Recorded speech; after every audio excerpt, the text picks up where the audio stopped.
Hello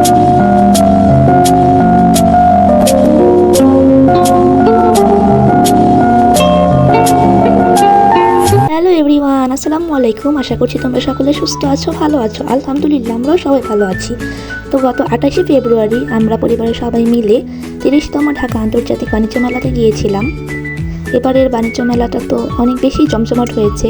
আমরা বাণিজ্য মেলার প্রায় শেষের দিকে গিয়েছিলাম, তাই আমরা অনেক কিছুতে অফার পেয়েছি, ডিসকাউন্ট পেয়েছি। আর যেহেতু আমরা গাজীপুর থেকে গিয়েছিলাম, আর এবার তো বিআরটিসি বাস সার্ভিস হওয়ার কারণে আরও সহজেই আমরা গাজীপুর থেকে পূর্বাচল চলে আসতে পেরেছি। আমাদের আসতে প্রায় 40 মিনিটের মতন সময় লেগেছিল। যেহেতু একবারে সকাল সকালই এসেছি, তাই রাস্তাঘাটে তেমন কোনো জ্যামই ছিল না, আর মেলাতেও তেমন বেশি একটা ভিড় ছিল না, মাত্র দোকানগুলো প্রায় খুলেছিল।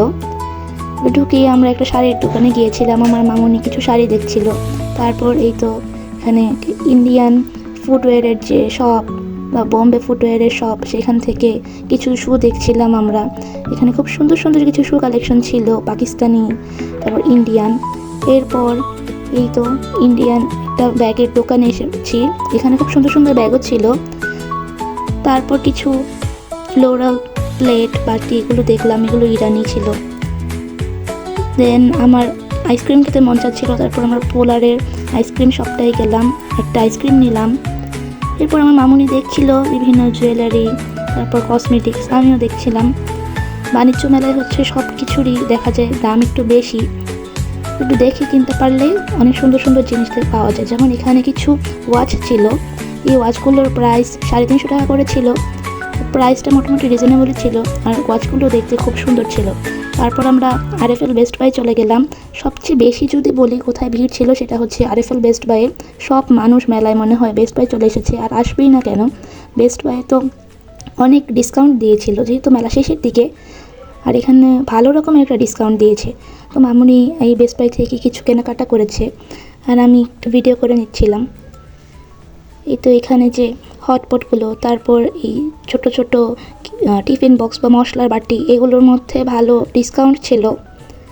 এরপর আমরা বেস্ট বাইয়ের যে দোতলায় চলে গেলাম।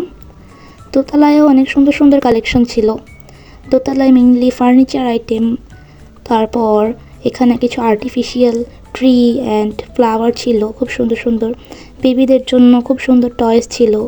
সব কিছুই বেস্ট বাইয়ে ভালোই ডিসকাউন্টে দিচ্ছিল, মানে সব কিছুর মধ্যে 20% ডিসকাউন্ট, 30% ডিসকাউন্ট এরকম করেছিল। এরপরেই তো বাণিজ্য মেলার বেবিদের জন্য রাইডও আছে। তারপর আমরা প্রাণের প্যাভিলিয়নে চলে গেলাম, এখানেও অনেক ডিসকাউন্টে অনেক কিছু ছিল। তো মামুন এখান থেকে এক বক্স শনপাপড়ি কিনেছিল।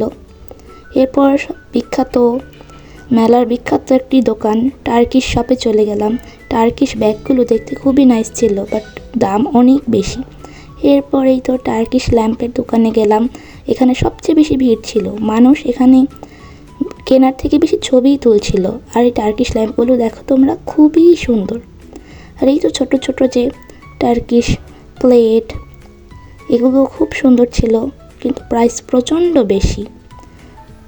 এরপর ঘুরতে ঘুরতে আমরা থাইল্যান্ডের দোকানটা চলে এলাম। থাইল্যান্ডের দোকানে খুব সুন্দর সুন্দর ব্যাগ ছিল, বাট ওই তো একটাই প্রবলেম, খুবই বেশি দাম। এরপর আমরা ফার্নিচারের দোকানগুলোর দিকে যাচ্ছিলাম, এখানে সব ফার্নিচারের দোকান ছিল। তো হাতিলের দোকান, আর ফার্নিচারগুলো খুব সুন্দর, যদিও একটার মতো বসা যাবে না, বসা নিষেধ ছিল, বা ছবি ভিডিও করাও নিষেধ ছিল। তাও আমি একটু একটু ক্লিপস নিয়েছি। তো ঘুরতে ঘুরতে এই সুন্দর জিনিসটা আমার চোখে পড়লো, এই মিররটা দেখতে পাচ্ছ তোমরা, খুবই নাইস। আর এখানে কি সুন্দর সুন্দর কিছু দোলনা ছিল। মেলায় ঘুরতে ঘুরতে আমাদের বিকেল হয়ে গিয়েছে, এখন আমরা বাসায় প্যাক করব। বাণিজ্য মেলা যেহেতু অনেক বেশি স্টল এবারে, তাই আমরা সম্পূর্ণ বাণিজ্য মেলাটা ঘুরতে পারিনি। চেষ্টা করেছি সবগুলো দোকানে ঘোরার জন্য। তো তোমরা কমেন্ট করে জানিও আমার আজকের ভিডিওটি তোমাদের কাছে কেমন লেগেছে। আমার আজকের ভিডিওটা ছিল এই পর্যন্তই। আল্লাহ হাফেজ।